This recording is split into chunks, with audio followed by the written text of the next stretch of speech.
Hi, எப்படி இருக்கீங்க? இன்னைக்கு பிரேக்ஃபாஸ்ட்டுக்கு ஓட்ஸ் வச்சு சாக்கோ பேன்கேக்ஸ் தான் பண்ணியிருந்தேன். அதுக்கப்புறம் 2 நாளுக்கு முன்னாடி மீல் ப்ரெப் பண்ணும்போது இட்லி பொடி அரைச்சு வச்சேன். அது ஆறட்டும்னு அவன்ல தூக்கி வச்சேன் பாருங்க. சுத்தமா மறந்தே போயிட்டு, அதுக்கப்புறம் இன்னைக்கு தான் எடுத்து டப்பால போட்டு வச்சேன்.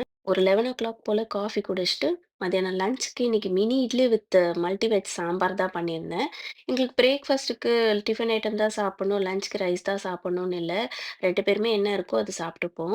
இந்த காஸ்டியூமு, அதுக்கப்புறம் இந்த ஸ்டெப்பெல்லாம் வச்சு இவரு என்ன பாட்டுக்கு டான்ஸ் ஆடிட்டு இருக்காருன்னு உங்களுக்கு தெரிஞ்சதுன்னா எனக்கு கமெண்ட்ஸ்ல சொல்லுங்க. இவருக்கு போர் அடிச்சா ஃபோனையும் ஸ்பீக்கரையும் தூக்கிட்டு வந்துட்டு நம்மகிட்ட பாட்டு போட சொல்லி நம்மளையும் கூட சேர்ந்து டான்ஸ் ஆட சொல்லுவாரு. அதுலேருந்து நம்ம எஸ்கேப் ஆகவே முடியாது. அப்புறம் இன்னைக்கு வந்துட்டு ஸ்வீட் பொட்டேட்டோ சிப்ஸ் கொஞ்சம் மைக்ரோவேவ்ல பண்ணியிருந்தேன். இதுக்கு முன்னாடி நான் பண்ணியிருந்தேன். அது நல்லா வந்ததுனால இப்பலாம் அடிக்கடி பண்ணி குடுக்குறது. அதுக்கப்புறம் நான் ஜிம் போம்போது வெளிய வந்தாரு இவரு. பசங்கலாம் சைக்கிள் ஓட்டிட்டு இருக்கத பார்த்துட்டு நானும் வெளிய போணும்னு ஒரே இடம். ஸோ அப்புறம் அவங்க அப்பா கூட்டு வந்து கொஞ்ச நேரம் விளையாட வச்சுட்டு கூட்டு போனாரு போல. இன்னைக்கு டின்னருக்கு எக் குழி பணியாரம் தான் பண்ணியிருந்தேன். மாவு தனியா ஊத்தி, எக் தனியா ஊத்தியிருந்தேன். அதுக்கப்புறம் மாவுலயே எக் மிக்ஸ் பண்ணி ஊத்தியிருந்தேன். 2மே நல்லா தான் இருந்துச்சு. I will see you in the next one. Do what makes you happy. Bye.